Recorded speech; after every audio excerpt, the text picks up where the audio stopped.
Boa noite, boa noite, boa noite a todos! Sejam muito bem-vindos! Sejam todos muito bem-vindos à nossa live, nossa live da Jornada das Fundações. É um prazer enorme ter todos vocês aqui, vamos entrando, sejam todos muito bem-vindos! Pessoal que está inscrito na jornada, que está participando aí da Jornada das Fundações, sejam todos muito bem-vindos. Meus queridos, como sempre, como a gente sempre fez nas nossas aulas, nas nossas lives, já mandem aí de que cidade vocês são, onde vocês estão falando, são engenheiros, são arquitetos, ó, o Erasmo já mandou, Erasmo, Bacite, São Paulo, aí, ó. Então já manda aí de onde vocês estão falando, que é muito importante a gente conhecer todos vocês. Prof. Pavos aqui de Mongaguá. Tamo junto, Canjano Vinícius. É isso aí, meus queridos. Sejam todos muito bem-vindos, então, à live da Jornada das Fundações. Quem tá aqui comigo sabe, né, que tá rolando aí a Jornada das Fundações. Ontem foi o primeiro episódio, né? Ontem nós tivemos o episódio 1 da Jornada das Fundações, onde a gente falou aí um pouco sobre que calcular não é suficiente. Né? O ponto principal é esse, né? Falamos que calcular não é suficiente. Deixa eu colocar aqui, ó, Jornada das Fundações na Prática, aqui fixado, daí todo mundo sabe que a gente está na jornada. Jornada das Fundações na Prática. Aí, vou fixar enquanto esse pessoal vai entrando aí. Bom, então como a gente falou, né, para trabalhar com fundações não basta saber calcular, é preciso a gente entender, né, tudo que envolve o universo de fundações. Pessoal, na real, a gente fala isso que cálculos e softwares eles servem muito pouco, né? Quando na verdade a gente tem que ter um raciocínio técnico de fundações. Isso tem que ficar muito claro. Eu mostrei para vocês, para quem assistiu o episódio 1, que para dominar fundações de verdade é preciso muito mais do que ficar somente na teoria, né? Somente a teoria não vai te levar a lugar nenhum. Teoria é o que a gente mais vê, né? E vê na faculdade, vê em diversos lugares, e não é essa a ideia, a gente realmente trabalhar com coisa prática.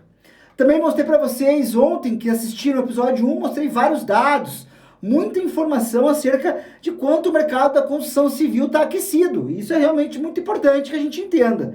Mesmo aí com os custos que estão cada vez subindo mais, a gente vê aí os custos de aço, os custos de materiais subindo absurdamente, a construção civil não parou. Me diz uma coisa, olha só, aí na sua cidade, já comenta aqui embaixo, aí na sua cidade, parou o número de obras? Por um acaso desacelerou? Por um acaso freou? Porque na minha região, na minha situação, isso não ocorreu.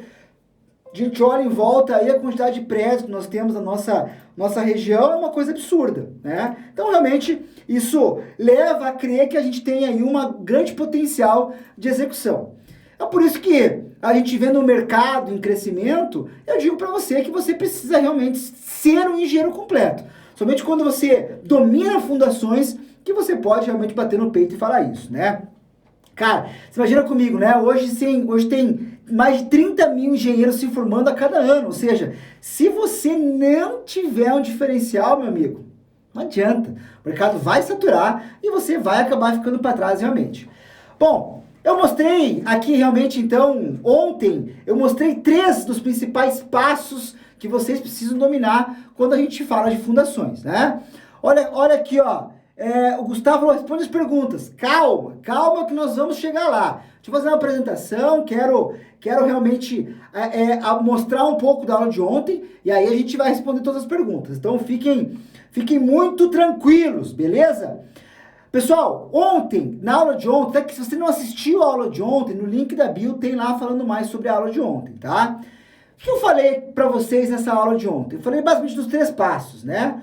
O primeiro passo é o quê? Entender o solo. Não adianta, engenheiro só vai dominar fundações, só vai se tornar um engenheiro completo se ele dominar o solo. Não adianta. Por isso que o conhecimento de geologia, o conhecimento da geotecnia, ele é muito importante. Você tem que entender as características do solo, as propriedades dele, o comportamento dele.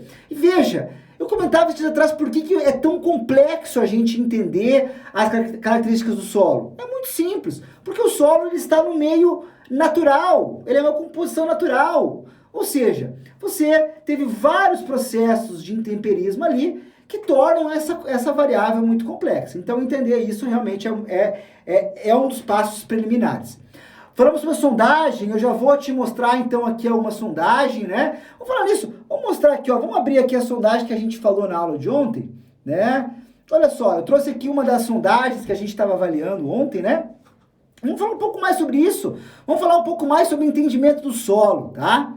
Meus queridos, bom, alguém perguntou se essa é a segunda aula. Não, essa é a live, tá? Live da jornada, pra gente tirar as dúvidas da aula 1, né? Onde a gente mostrou os 3 passos. Entender o solo, entender as cargas e trabalhar efetivamente com o projeto de fundações. Meus queridos, essa sondagem SPT que eu trouxe aqui, tá? É uma sondagem onde a gente... deixa eu ver se atrapalha aqui. Não atrapalha, não. É uma sondagem SPT da minha empresa, né? Eu trouxe uma sondagem SPT da minha empresa para falar um pouco mais sobre o entendimento desse tipo de informação aqui. Olha, antes de mais nada, antes de eu começar falando da importância de você entender o solo, é importante você falar o seguinte, é importante você entender que não basta você fazer uma sondagem, é importante você fazer uma boa sondagem.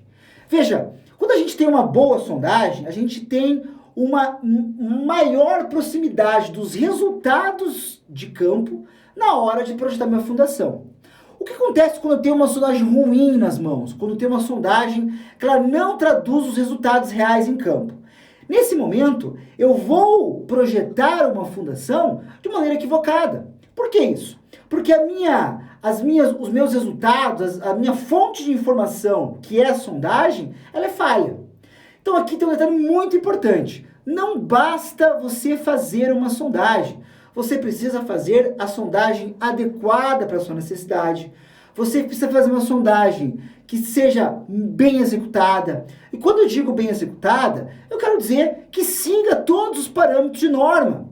Que seja feito de acordo com todas as especificações normativas. Veja, uma sondagem adequada é aquela que tem um peso de martelo adequado, é aquela que faz uma caracterização correta, é aquela que mede o nível de lençol freático 24 horas depois.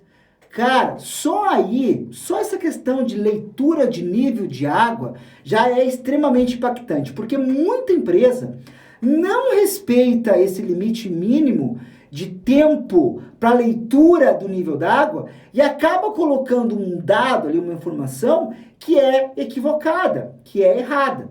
Então, o nível d'água, basicamente, quando a gente está projetando uma fundação, ele serve diretamente para que a gente escolha o melhor tipo de fundação. Na realidade, o nível d'água, ele é um dos limitadores das soluções de fundação. Vamos lá, vamos pensar. Imagina que eu tenho um nível d'água muito alto, né? Um nível d'água com 2, 3 metros. Qual que é o caso crítico nesse sentido? Quando eu tenho um nível d'água muito alto, algumas soluções de técnicas de fundação passam a ser inviáveis. Como é o tipo, por exemplo, de uma estaca escavada. Uma vez que eu tenho um nível d'água muito elevado, a estaca escavada não tem bom comportamento. Então a gente começa a entender, a escolher o tipo de fundação aqui na sondagem. Vinícius, a gente me pergunta o seguinte: pode usar camisada? Claro que poderia, seria uma solução. Usar uma camisada seria uma boa solução, com certeza. Vinícius, você consegue bater o olho numa sondagem e já dar a solução de fundação? Não, claro que não. Por que não? Porque eu preciso entender sobre o passo 2, que é a análise das cargas, né? Mas isso a gente vai falar daqui a pouquinho. Olha só, quando eu bato o olho numa sondagem, eu entendo um comportamento básico do comportamento do nosso solo.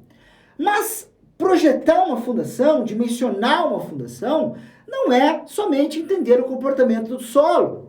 Eu tenho que entender quais cargas a minha fundação vai suportar. Eu diria assim que a fundação, ela é um meio termo aqui, ó. Quer ver, ó? Olha aqui, ó. Tá aqui a minha torre, né? Tá aqui meu prédio. Olha só, um prédio extremamente estiloso, né? Tá aqui meu prédio. Esse meu prédio tem uma carga, né? Ele tem aqui um peso. Ele tem um peso. Olha que interessante esse caso que eu vou falar aqui agora. Essa carga aqui, olha o que acontece com ela. É uma carga que gera um fletor aqui na minha fundação, ó. Então aqui a gente tem uma possibilidade de arrancamento da minha fundação. Então imagina esse prédio aqui, extremamente complexo de análise dos seus esforços, né? Mas você tem aqui uma carga chegando à sua fundação, tá aqui a sua estrutura. E aqui está seu solo, né? O seu solo aqui tem esta característica aqui, né? Ou seja, eu tenho uma estrutura e tenho meu solo. Entender de maneira isolada isso aqui não serve de nada. Não serve de nada. Agora vamos lá. Imagina que eu tenho entendimento das cargas e tenho entendimento do meu solo. Logo, eu consigo entender o comportamento da minha fundação para equilibrar, para equalizar essas duas tensões. A tensão solicitante e a tensão resistente.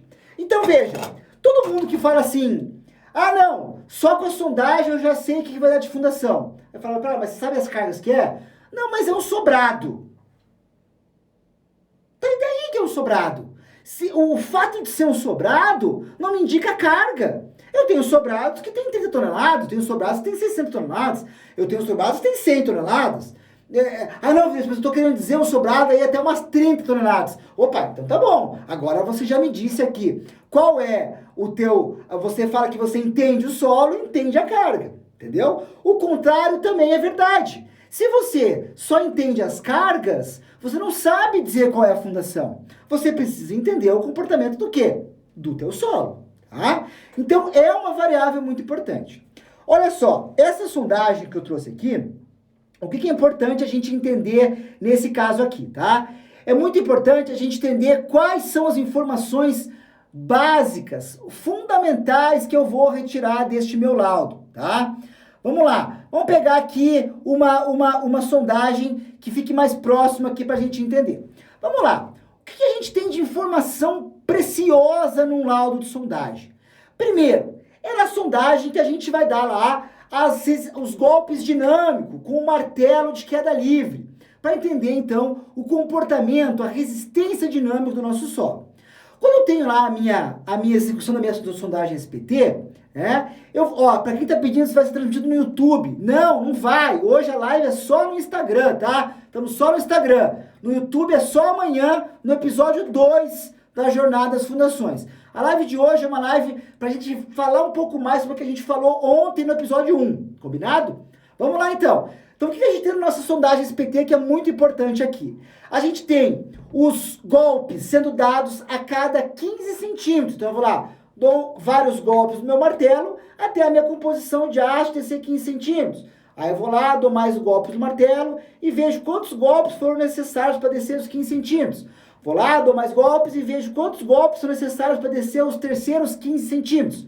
Ou seja, quando você vê aqui nessa sondagem 15, 30 e 45 centímetros de penetração, o que isso quer dizer? Quer dizer, em cada trecho de 15 centímetros, foram necessários, nesse primeiro metro ali, nesse metro 2 ali, né? Foram necessários 2 golpes nos primeiros 15 centímetros, 2 golpes nos segundos 15 centímetros e 2 golpes nos terceiros 15 centímetros.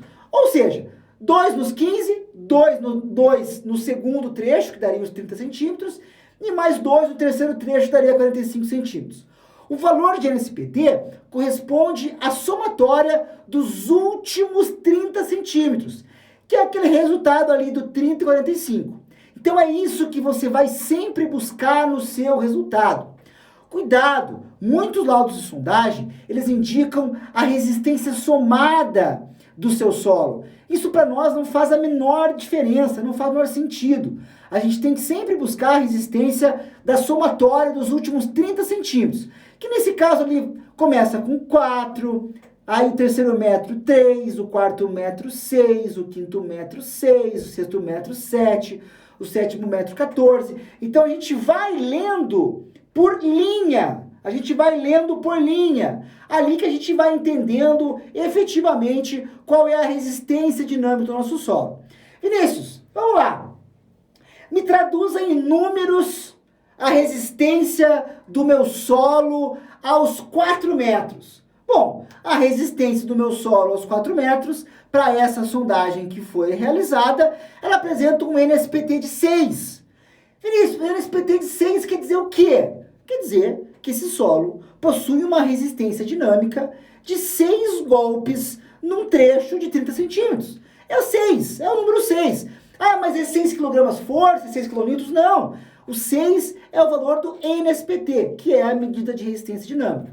Tá, Vinícius, mas vamos lá, o pessoal fala muito aqui em tensão admissível, né? Você mesmo falou aqui do teu solo, a tensão admissível. Me dá uma unidade que seja mensurável aqui, que eu possa entender o comportamento melhor. Claro, vamos lá.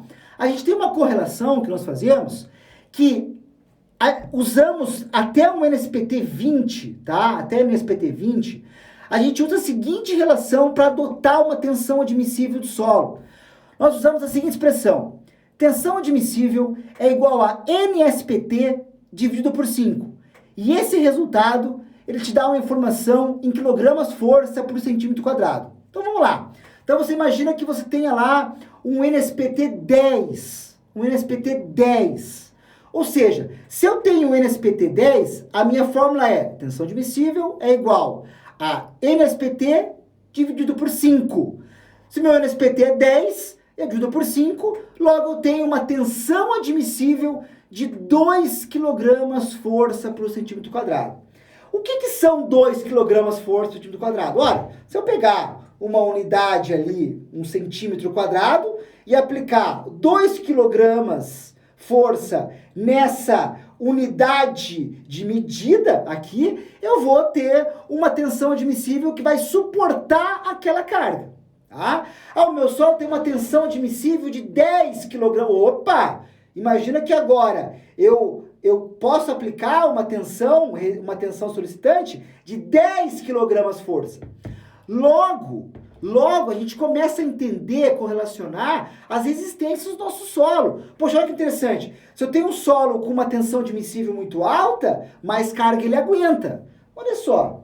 Se eu tenho um solo com uma tensão admissível alta e mais carga ele aguenta, significa que a minha fundação, presta atenção no que eu vou falar agora, se a minha tensão resistente do meu solo é alta, significa que a minha fundação tem uma tendência a ser menor. Olha que interessante. Se a minha tensão admissível é alta, que meu solo suporta uma grande carga, ou seja, um solo com um bom NSPT, a tendência é que a minha fundação seja menor, porque a minha resistência do solo é alta. Agora, eu tive um caso hoje de manhã, o cliente ficou brigando comigo. Ele falou assim: pô, Vinícius, a fundação deu muito cara, ficou muito pesada, deu uma fundação muito grande. Por que isso aconteceu? Falei, cara, olha só, vamos ver o teu solo de novo? Vamos ver aqui? Olha só como é que está teu solo. Olha aqui essas tensões admissíveis. Estão muito baixas. Você não tem resistência nenhuma do teu solo. Então é claro que a tendência vai ser você ter um acréscimo muito grande de fundação. É um fato. Agora imagina assim, se eu tenho uma grande carga e tenho uma tensão admissível muito baixa, a tendência é que a minha fundação seja muito grande. Então, a gente tem que sempre correlacionar isso. Ah, tá, ela aguenta 5 kg força ou aguenta 10. Ah, não, se ela aguenta 10 kg força, eu tenho então uma tensão resistente muito maior. Então, isso realmente é muito interessante, tá? Então, a nossa sondagem é muito importante, a gente tem esse entendimento disso. Eu mostrei aqui, por exemplo, a questão da resistência, mas eu podia mostrar, por exemplo, a questão dos materiais que compõem a nossa sondagem. Então, nós temos lá argila siltosa, silt, areia. Nós temos N possibilidades de execução, né, da nossa fundação, tá? Veja, o N possibilidade de caracterização do nosso solo, perdão. Bom, Vinícius, qual é o impacto, tá, que o tipo de solo tem em uma fundação? Bom, vamos lá, vamos falar um pouco sobre isso. Na realidade, cada solo, se é uma argila siltosa, se é um siltio arenoso, siltio argiloso, cada tipo de solo vai ter um comportamento, ele vai ter uma capacidade de suporte, ele vai ter mais ou menos atrito, ele vai ter uma resistência mais ou menos adequada para a sua fundação. Então, olha só, uma das funções básicas que eu tenho na minha sondagem, tá? Uma das funções básicas que eu tenho na minha sondagem é a gente caracterizar o solo, tá? Ó, o Iago mandou, qual o valor é considerado alto ou baixo de tensão admissível? Iago, na verdade, a gente tem que entender qual é a tensão solicitante da nossa estrutura. Porque imagina que você tem uma casa térrea sem laje, pá, com cargas lá nos pilares de 1 tonelada.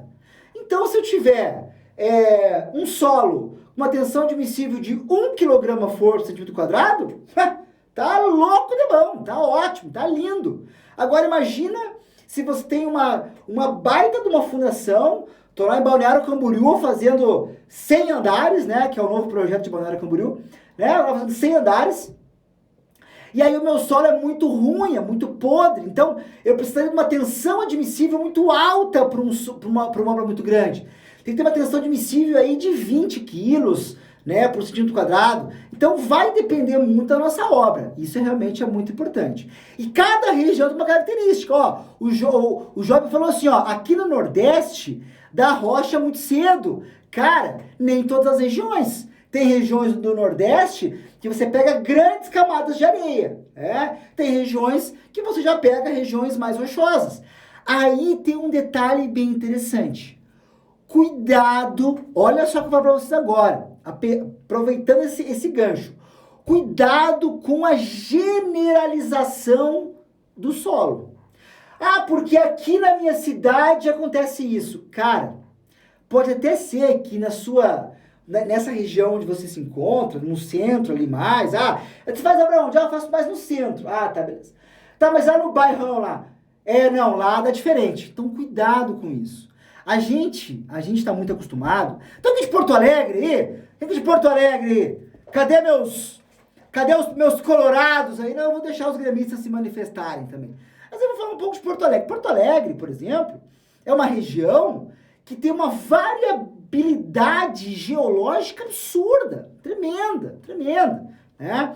Às vezes você tem dentro do mesmo terreno comportamentos geológicos muito distintos. E aí, quando isso acontece, a complexidade da execução da fundação é muito maior. Veja, lembra que eu comentei antes que um dos grandes...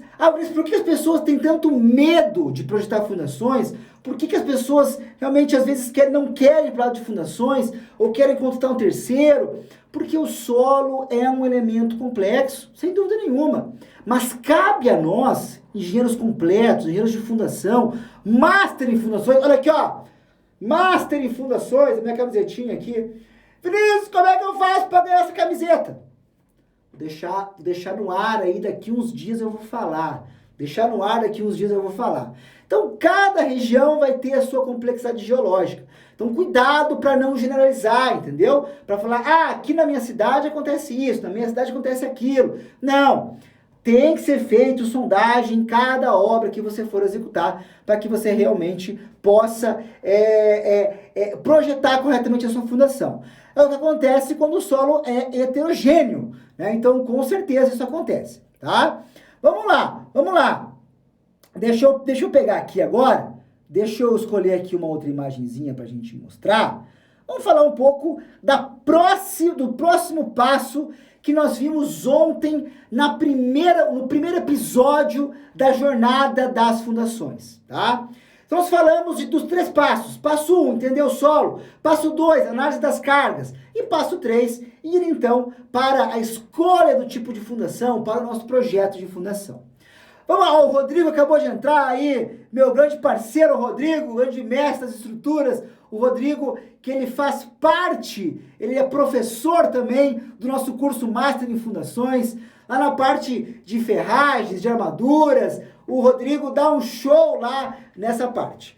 Pessoal, então olha só, vamos lá, uma das grandes... Rodrigo, agora que você entrou, eu vou fazer um comentário, já que você entrou aqui. Olha só, quando a gente tem vários profissionais atuando em um projeto, nós temos, por exemplo, um profissional que trabalha com estrutura, um cara que trabalha com fundações, um cara que trabalha com arquitetônico, um cara que faz o planimétrico. São profissionais que estão ali trabalhando junto, que estão compatibilizando junto o projeto. Agora a pergunta é a seguinte, Vinícius, eu, como projetista de fundações, eu preciso entender de estruturas? Claro que eu preciso entender, no mínimo básico.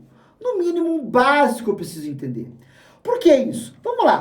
Imagina que, por exemplo, você vai dimensionar uma grua. Uma grua. Uma grua, velho. Uma grua. A da sua obra lá. Vinícius, estou com esse caso agora, cara, que eu vou projetar uma grua para minha obra. Muito normal, né? Muito normal. As pessoas têm necessidade de dimensionar gruas, né? Então tá. O que acontece com uma grua? A sua carga axial, ela é uma informação importante? O peso dela, tudo bem. Mas qual é a informação que mais impacta para o dimensionamento de uma fundação de uma grua? O que impacta é o tamanho do braço de alavanca que eu tenho aqui na minha grua, o tamanho da distância que essa grua pega lá na ponta do eixo de carga dela.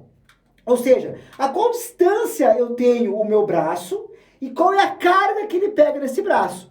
Por quê? Porque vai ser nesse braço de alavanca aqui que eu vou ter um esforço fletor chegando na minha fundação. Então, olha só, o Rodrigo comentou, compreender os esforços restantes para o dimensionamento final. É exatamente isso. Então, eu vou entender qual é o comportamento da minha estrutura para, então, dimensionar a minha fundação. Certa vez, eu tive um caso de um colega que ia dimensionar uma grua, né?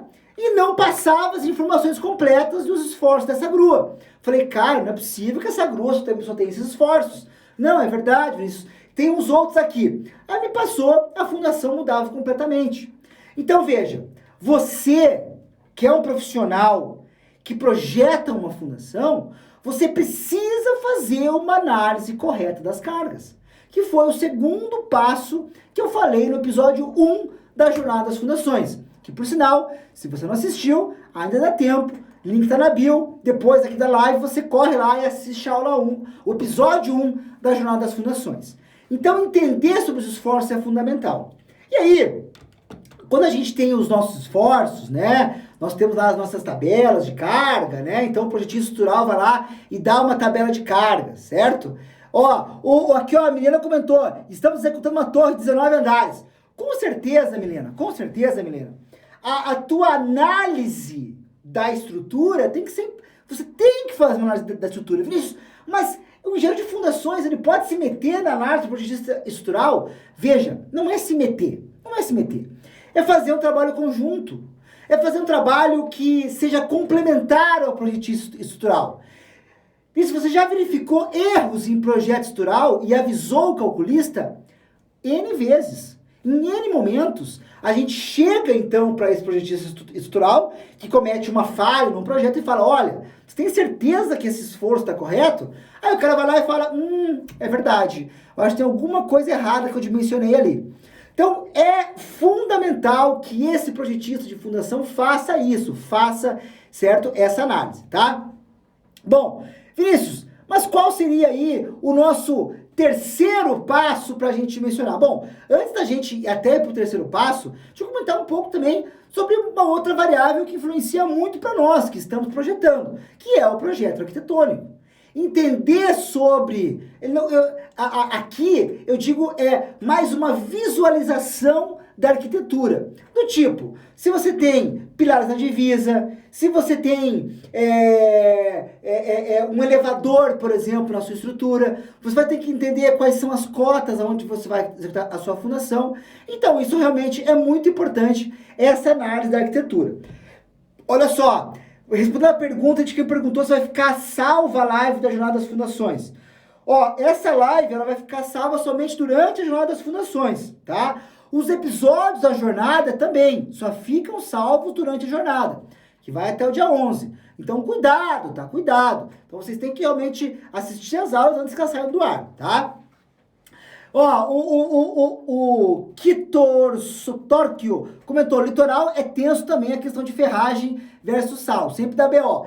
Você sabe que, na verdade, meu amigo, a última revisão da NBR 6122, a revisão de 2019, ela trouxe consigo uma revisão muito importante, uma tabela muito importante, que é a questão da classe de agressividade na escolha do concreto das fundações. Veja que loucura, até então, até este momento, até 2019, nós não tínhamos na nossa norma de fundação algo que correlacionasse, tá? Que correlacionasse, certo? As características do meio aonde a nossa fundação se encontra, se é um meio mais agressivo ou menos agressivo, com a escolha do elemento concreto. Então agora sim, na NBR 2019, agora isso foi modificado. Então, por exemplo, se eu tenho lá uma estaca hélice contínua, que é o caso da Milena, né, Milena? Estou com uma hélice contínua, Milena, no litoral. Logo, eu tenho uma classe de agressividade 3 ou 4, né? E aí o meu C30 de estaca hélice contínua já passa a ser um C40. Então, olha como muda realmente, muda o tipo de concreto em função da nossa classe de agressividade, tá? Então, isso é realmente muito importante. Bom, agora eu quero falar um pouco sobre projeto, sobre a questão da escolha. Quero falar um pouco com vocês de uma das partes que mais importam antes da gente realmente entrar, né, nas perguntas, nas dúvidas de vocês. Temos bastante dúvidas para tirar hoje, ó. O pessoal da Pax Empreendimento mandou, olha, ó, tem um material legal de recuperação de oxidação em região litorânea, em superestrutura. Vinícius postou aí. É verdade, o Brizola mandou isso aí, ele postou, a gente repostou. Qualquer coisa depois, né, Brizola? A gente podia tentar preparar um materialzinho pro pessoal aí, né? O que você acha, Brizola? Vamos preparar um material pro pessoal, para mandar um PDFzinho, uma apresentaçãozinha rápida ali, para mandar acerca disso. O Rodrigo tá falando, show! O Rodrigo Brizola, né? Fala o Rodrigo Brizola, né? Então é importante a gente, de repente, mostrar isso pro pessoal para que tenha esse entendimento aí. Fechou? Então, fechou então. Combinado. Então, vamos lá. Vamos para a nossa terceira parte, terceiro passo que a gente falou ontem no episódio 1 da Jornada das Fundações, que é a questão do projeto de fundação. Bom, Vinícius, vamos lá. Como é que você, Vinícius, faz um projeto de fundação? Nós vamos, nas próximas aulas, nos próximos episódios da Jornada das Fundações, nós vamos entrar mais a fundo. No episódio de amanhã, nós vamos mostrar uma planilha de cálculo, nós vamos entrar muito efetivamente nisso. Por que eu trouxe esse tema, esse passo 3, no episódio 1 da Jornada das Fundações? Porque o tema da aula é esse: fundações. Saber sobre cálculos, usar softwares não é suficiente. Vinícius, o que isso significa? O que isso quer dizer? Muita gente já ouviu falar que a gente tem que tomar um cuidado muito grande para que a gente não seja piloto de software, né? Que a gente seja somente um passageiro do software. O software, muitas vezes, ele nos entrega resultados que, se a gente não tiver senso crítico de análise, se nós não tivermos raciocínio técnico, se nós não tivermos o conhecimento prático, real de obra, ele é inútil. Ele é inútil. Já vi muita gente aceitar de olhos vendados o resultado de um software, jogar para projeto, né? E aquilo lá se tornar inexequível. Então, o cara que é passageiro de software, não digo piloto de software, porque o piloto, ele ainda tem o comando na mão aqui, né? O capitão do barco tá aqui com o leme na mão, né? Agora, o cara que não entende bosta nenhuma é o cara que é passageiro. Ele tá lá do lado lá atrás. Ele tá falando, nossa, que legal! É isso aí, capitão! Pode usar realmente 18 barras de 25 milímetros nessa estaca hélice de diâmetro 60. Porra, não soa nem um pouco tosca essa solução, software? Não, o cara não tem o menor senso crítico de análise. Então, pra gente realmente trabalhar com software, o software é uma ferramenta, cara. Nada mais do que isso. Não há nada que você possa sair dimensionando de uma ferramenta como um software se você não tiver senso crítico de análise. Vinícius, mas como que eu consigo esse senso crítico de análise?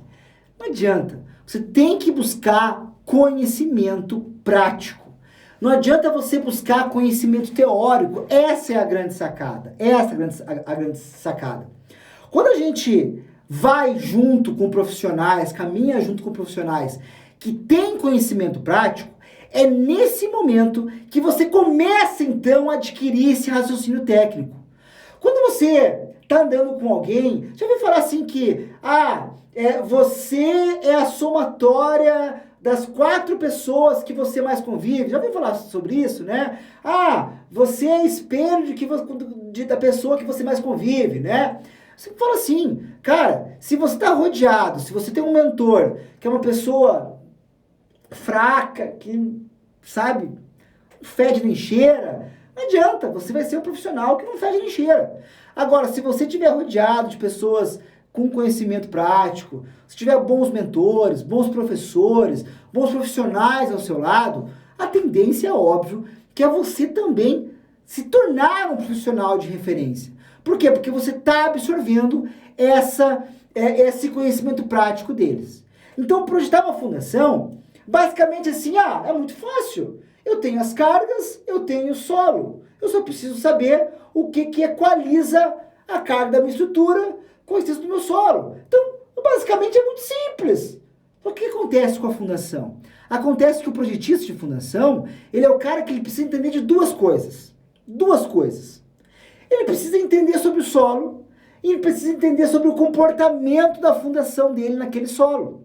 Então, projetar uma fundação basicamente exige isso, exige o conhecimento prático, exige o raciocínio técnico, exige que você seja um cara que entenda para que serve cada tipo de fundação.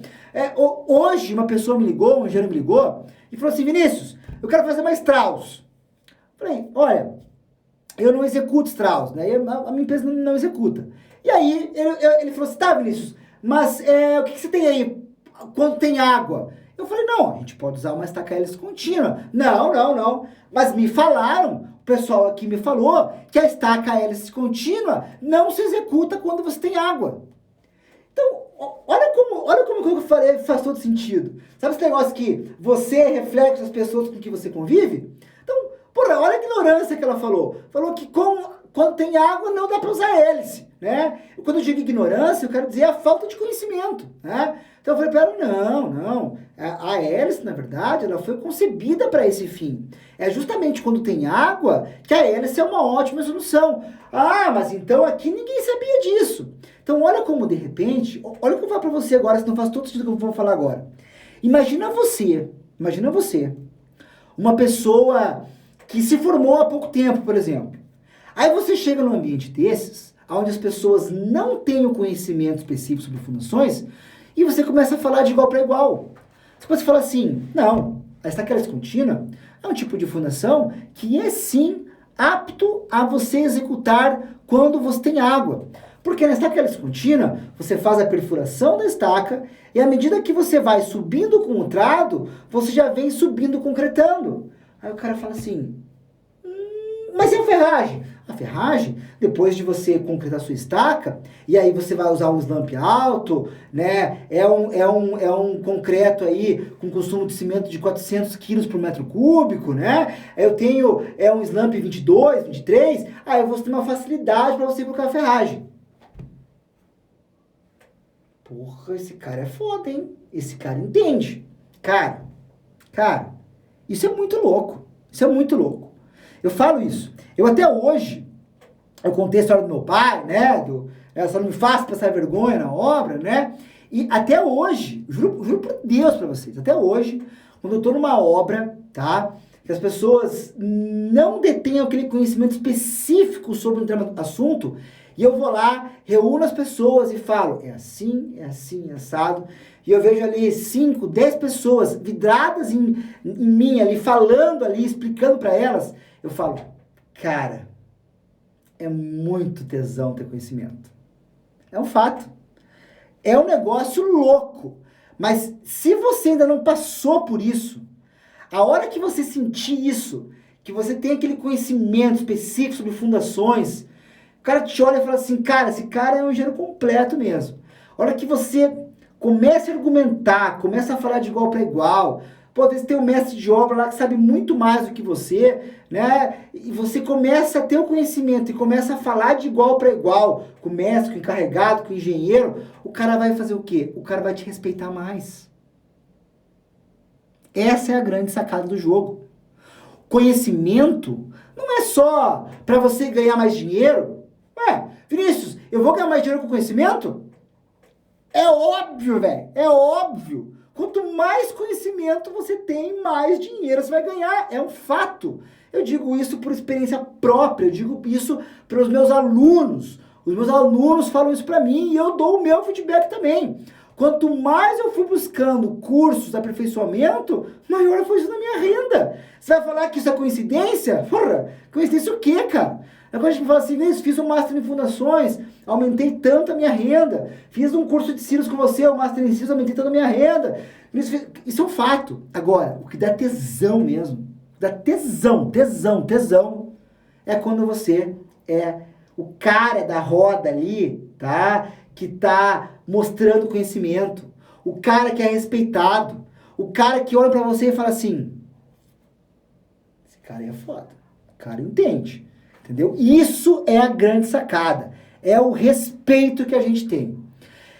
Meus queridos, bom, olha só, vou abrir agora para perguntas, tá? Peço, fiz uma introdução aí dos 40 minutos aí, agora sim vou abrir para perguntas para vocês, tá? Bom, antes de vocês começarem as perguntas, depois eu vou subindo aqui para respondendo, tá?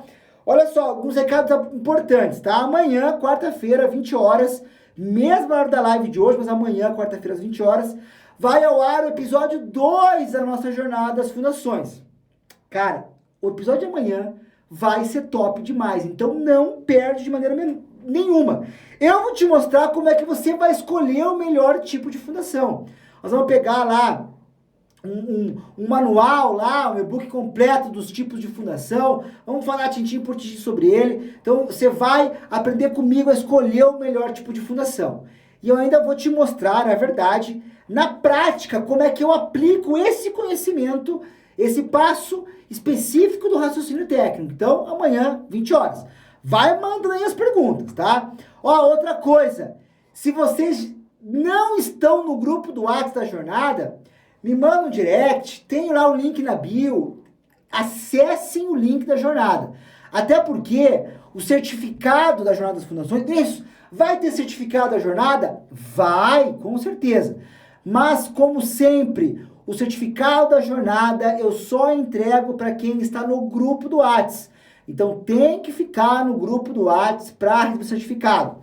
Por sinal, lá no grupo do WhatsApp, quando você for pegar o certificado, eu também vou te entregar todos os materiais da aula.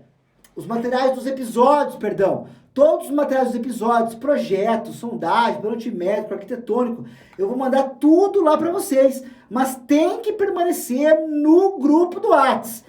Depois o cara vai falar, mas eu não recebi. Mas você ficou no grupo? Não fiquei. Pois é, eu falei, né? Então, olha só, tá? Então, tem o link na minha bio para vocês acessarem os grupos do WhatsApp. É muito importante, tá? Vinícius, mas eu vou mandar direct para você, para falar com você depois. Cara, tem 14 mil pessoas inscritas na jornada. 14 mil.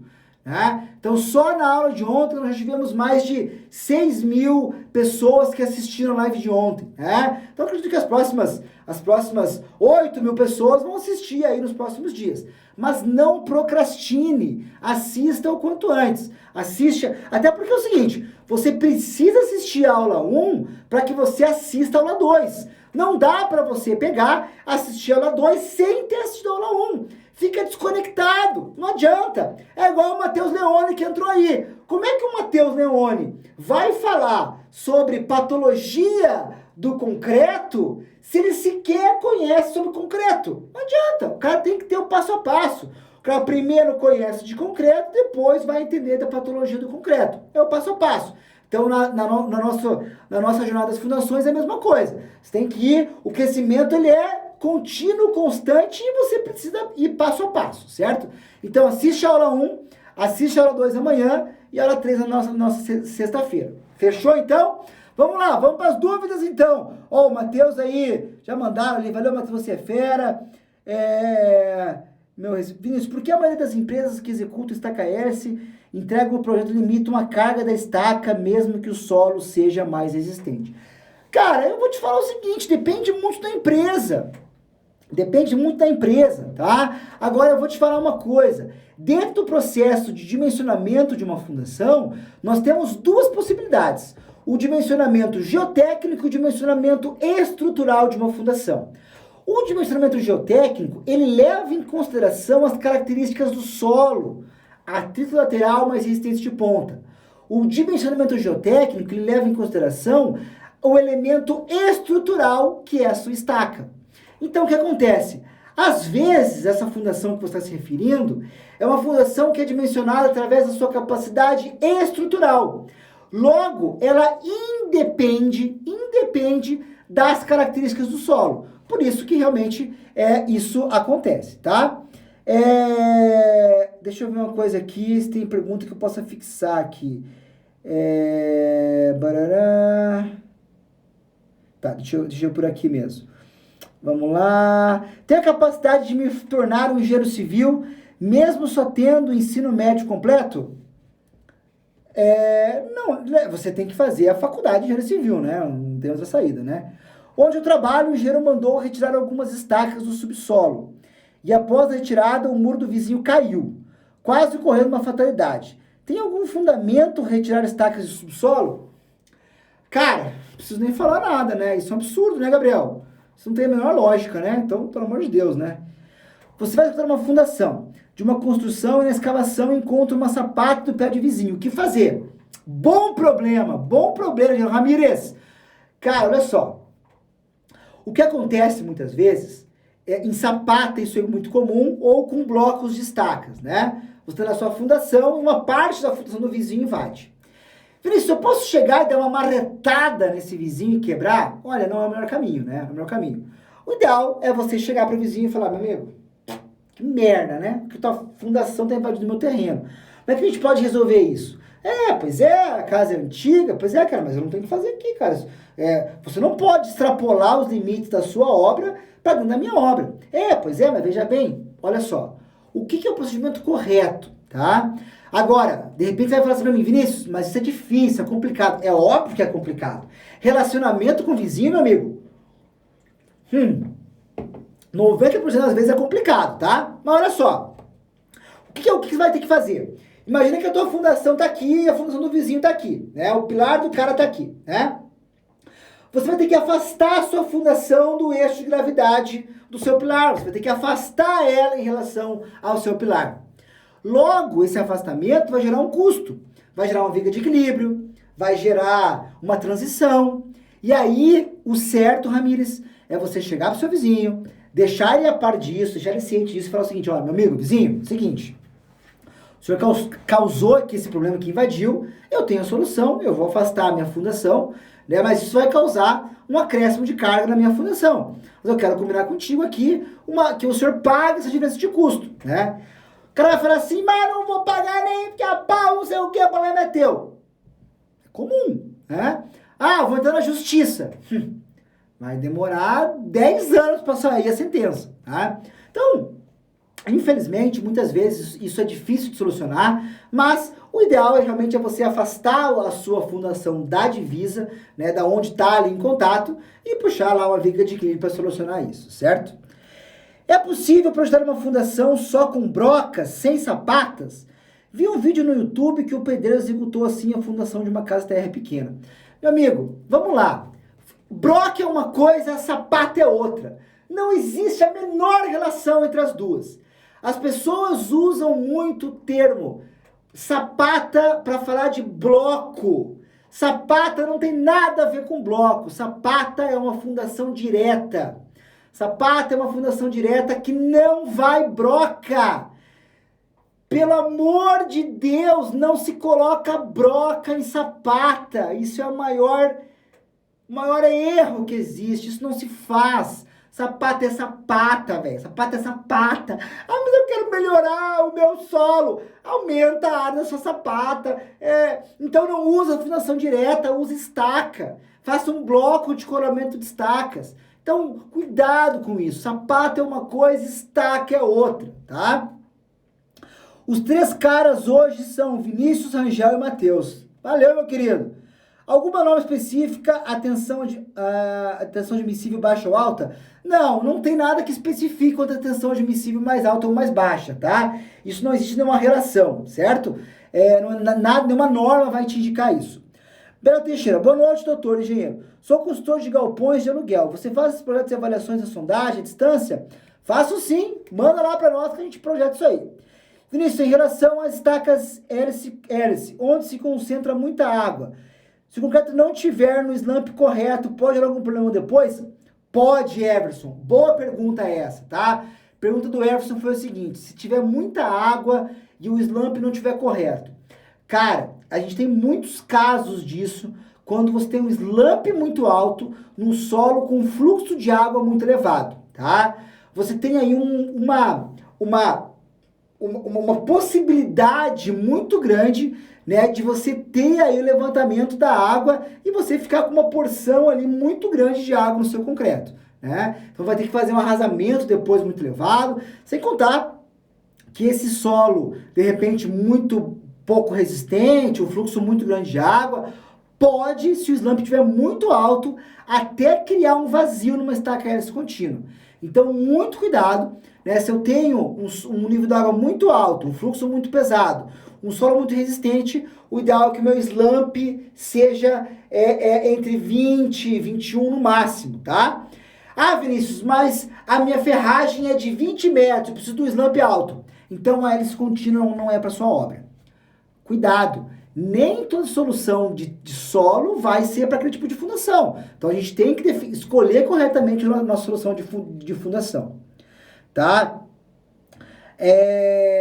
Sapata associada é uma boa solução. Por que sapata associada é uma boa solução? Quando muitas vezes a gente tem pilares muito próximos, né, e a gente não consegue ter as nossas sapatas de maneira isolada. Por quê? Porque as áreas delas se encontram, aí eu tenho a possibilidade de fazer uma sapata isolada. Então, sim, é uma boa técnica, né?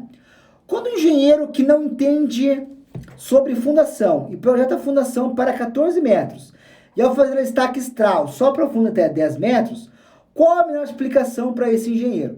Bom, na verdade, Kiv, é o seguinte, a gente tem que entender primeiro por que só chegou aos 10 metros, né? Aí você vai ter que mostrar para ele, olha, a sondagem mostrava que tinha o NSPT 30, por exemplo. Então tá aqui, ó, uma estaca Strauss não consegue avançar nesse tipo de solo. Ela não vai ter condições de ultrapassar esse tipo de material. Isso realmente que é um problema, porque muita gente acaba projetando sem ter o conhecimento prático, Kívia, sem ter o raciocínio técnico, tanto eu estou martelando desde o episódio 1, e vou continuar no episódio 2, e vou continuar no episódio 3. Porque o cara projeta a fundação sem ter conhecimento prático real de obra. Então, você vai ter que mostrar para ele, olha, infelizmente está aqui, ó, tem uma tensão admissível, e aí, Kívia, o que eu posso te indicar é o seguinte, busque uma terceira opinião, busque a opinião de um profissional independente, para que ele faça uma avaliação técnica de projeto. Às vezes o cara vai te cobrar R$1.000, R$1.500 para fazer uma avaliação da sua obra, e aí vai provar por A mais B que aquela solução que o cara indicou é inexequível. E aí você vai ter um laudo ali para comprovar isso aí. Então, é uma boa técnica, tá? Existe controle tecnológico para sondagem? Qual tipo de controle devemos adotar? Na verdade, é o seguinte, o controle de uma sondagem é que o cara faça corretamente de acordo com a norma. Então, assim, não tenha... O que ele vai ter que controlar? Peso de martelo, altura de queda de martelo, vai ter que controlar se o mostrador está ok, vai ter que controlar se a caracterização foi bem feita. Não existe, assim, um controle específico. É seguir a norma, né? Calhau, mesmo que não invada, os bulbos de tensão não se comunicam, tem uma distância para isso? Com certeza, e é um outro ponto importante, né? Você sabe que toda semana, nas quartas-feiras, às 6h19 da manhã, amanhã não vai ter porque a gente está na jornada, né? Mas na semana passada eu falei especificamente sobre isso, sobre fundações de divisa. Deixa eu ver se eu consigo buscar uma imagem aqui, que ela é bem significativa para isso que você está falando. Peraí, eu acho que eu tenho ela bem fácil aqui. Eu vou achar essa imagem do bulbo de tensões, e aí você vai entender o que eu estou querendo dizer. Peraí. Banana, vamos encontrar aqui a imagenzinha do bulbo. Aqui, ó. Olha só que interessante. Na verdade, Caliel, nem sempre o bulbo de tensões, ele transcende a área, ou ele transcende muito a área da nossa fundação, né? Quando a gente faz uma análise de bulbo de tensões, nem sempre a gente vai ter uma invasão do terreno vizinho, tá? Então, entender sobre o comportamento dos bulbos de tensão é importante. Por exemplo, se a tua fundação for em tubulão, tá? E aí eu tô com uma minha obra vizinha. Se a minha fundação é em tubulão, significa que o meu bulbo de tensão da minha base do tubulão tá lá na última camada, tá na base, certo? E se eu for fazer uma sapata aqui em cima, eu não tô roubando carga, entendeu? Porque o meu bulbo de tensão tá lá embaixo. Então, sempre que a gente fala de bulbos de tensão, a gente tem que entender assim, para onde está sendo distribuídos os esforços da minha fundação, tá? Então, não é porque as fundações estão coladas que elas estão se sobrepondo, né? Ou gerando sobreposição de bulbos de tensão. Não necessariamente. Eu posso ter a fundação colada e não estar tendo sobreposições, tá? Então, a gente precisa entender sobre isso para poder realmente chegar a uma conclusão, tá? Legal? Deixa eu tirar aqui, parar de compartilhar. Solo de aterro deve ser desconsiderado para iniciar o SPT? Não. É muito importante que na sua sondagem esteja caracterizado o aterro. É muito importante. Se você tem um aterro lá, é muito importante que você faça o ensaio desde a primeira camada, para que a sondagem caracterize o aterro. Isso é muito importante, tá? A estação do ano interfere na necessidade de adiamento da execução de algum tipo de fundação? Muito boa essa pergunta. Para te responder ela, eu vou te falar o seguinte. Olha só. Imagina, por exemplo, que essa sondagem aqui, que deu o nível d'água ali em 15 metros, tá? Imagina que ela tenha sido feita num período seca, tá? Então ela foi feita num período seco. Ficou aqui 3 meses sem chover. E aí quando você vai executar a sua fundação, foi um período que acabou de chover 300 milímetros lá numa semana. Qual é a tendência? A tendência é que o nível do seu lençol freático sofra uma variação, né? Sofra uma variação, tá? Então, é possível que a escolha do seu tipo de fundação tenha que ser reavaliada em função de uma condição climática. Então, isso é muito importante, tá? Você precisa realmente avaliar se aquela condição que você tem, ela é real ou não, tá? Então, isso tem que ficar realmente muito claro. Agora, existe um tipo de fundação que eu consigo fazer numa época de chuva ou não? Olha, vamos falar o seguinte, uma estaca escavada convencional, uma estaca broca convencional, se tiver um período de chuva, a tendência é que você não consiga executar ela. Por quê? Porque na estaca escavada, você precisa de estabilidade, de coesão na perfuração. E você não alcança isso num período de chuva. Então, a escavada seria aí um tipo de fundação que você não conseguiria aí realmente executar num período de muito chuvoso, por exemplo, né? Vinícius, comecei a projetar fundações recentemente. Sou engenheiro recém-formado. Como convenço meu cliente a realizar a sondagem de obras pequenas?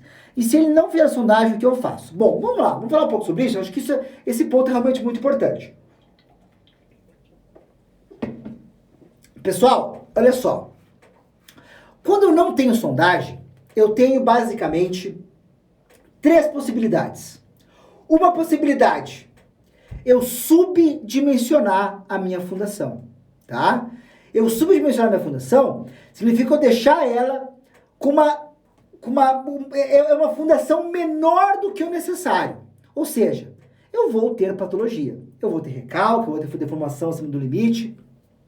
Eu vou ter patologias na minha obra se a minha fundação é subdimensionada, sem sondagem. Segundo caso, eu sou um baita de um cigano. Eu sou cigano, eu tenho uma bola de cristal, maravilhosa. Maravilhosa, aqui que eu faço assim, ó. Eu faço uma análise aqui, ó, com a minha crystal ball, e aí eu vejo que meu solo tem uma tensão admissível de 2 kg força centímetro quadrado. E aí, opa, tô vendo aqui uma sapata de 1 por 1 resolveu. E aí, na verdade, a sapata de 1 por 1 era o que resolveria. Ou seja, você deu uma sorte tremenda. Você conseguiu dimensionar a fundação exatamente para aquilo que você precisava. No terceiro caso, é o caso onde você superdimensiona. No caso que você superdimensiona, você gasta mais dinheiro do que você deveria. Então, olha que interessante. Das 3 possibilidades, uma você está ferrado, porque vai dar patologia e você vai gastar dinheiro pra caramba. A terceira, você está muito ferrado, porque você gastou mais dinheiro do que você deveria. A única opção que você vai se dar bem, entre aspas, é a que você vai dar um chute muito preciso e vai acertar corretamente naquela fundação necessária. Então, como convencer o seu cliente? É muito simples. Mostre para ele. Mostra para ele que a sondagem ela tem a função de demonstrar com eficiência o comportamento do seu solo. Que é com a sondagem que eu vou determinar corretamente a minha fundação. A minha sondagem ela vai me indicar uma fundação que não fique nem subdimensionada nem superdimensionada. E eu gosto muito de usar analogias. Analogias. Eu acho que as pessoas entendem muito quando a gente usa analogias. A analogia mais perfeita que existe para a sondagem é a analogia com um médico. Por um acaso você já chegou num consultório médico, tá? Cheguei lá com meu braço doendo, o cara fala assim, direto para a mesa de cirurgia. Você vai falar, mas doutor, o senhor não vai nem examinar o meu braço? Não, só pelo choro aí eu tô vendo que é cirurgia. Mas doutor, o senhor não quer fazer nenhum raio-x? Né? Eu conheço pelo choro, aqui ó, eu vejo se a lágrima tá caindo constante, é para cirurgia. Se a lágrima cai, aí não. E, cara, é óbvio que isso não acontece. É óbvio que isso não acontece. É óbvio que você precisa de um exame, precisa de um entendimento do comportamento da estrutura óssea, da estrutura, muscular do seu paciente para determinar a solução para ele. Se vai ser cirúrgico, se vai ser remédio, se vai ser fisioterapia, se vai ser RPG. Você precisa de um exame para isso. Então, a sondagem é o exame da engenharia, o exame do solo, tá? Aí o cara fala assim, mas por que precisa de sondagem no solo e por que nos outros não faz ensaio? Como não faz no concreto? Claro que faz. O ensaio do concreto é você lá moldar os corpos de prova e romper outro corpo de prova lá na prensa. Vinícius, mas eu nem faço moldagem de corpo de prova e nem faço rompimento de corpo de prova nas minhas obras, porque lá é uma vergonha, o concreto nunca vai dar resistência de norma. 1 minuto de silêncio para essa frase célebre que eu já ouvi. O cara me falou isso. Eu nem tiro a amostra de corpo de prova porque eu sei que não dá resistência. Genial, né? Genial. Então o cara realmente tá certo que vai dar cagada na obra dele, mas tá tudo bem, né? Tá tudo bem. Então use analogias para você explicar realmente isso. Fechou? Vou começar a construir e quero usar o método Radier. Você indica? Claro que indica. Claro que indico. Dentro do Master em Fundações, eu tenho 6 horas de uma aula exclusiva sobre Radier. Por sinal, dia 11, agora segunda-feira que vem, abrem as inscrições do Master em Fundações. Né? Então, para quem tiver interesse aí, segunda-feira abre as nossas inscrições. Pessoal, 9 horas da noite. A gente tinha aí a tendência de fazer uma live de 1 hora. Sei que já está tarde já. Sei que restaram muitas perguntas. Sei que é um tempo escasso que a gente passa aqui.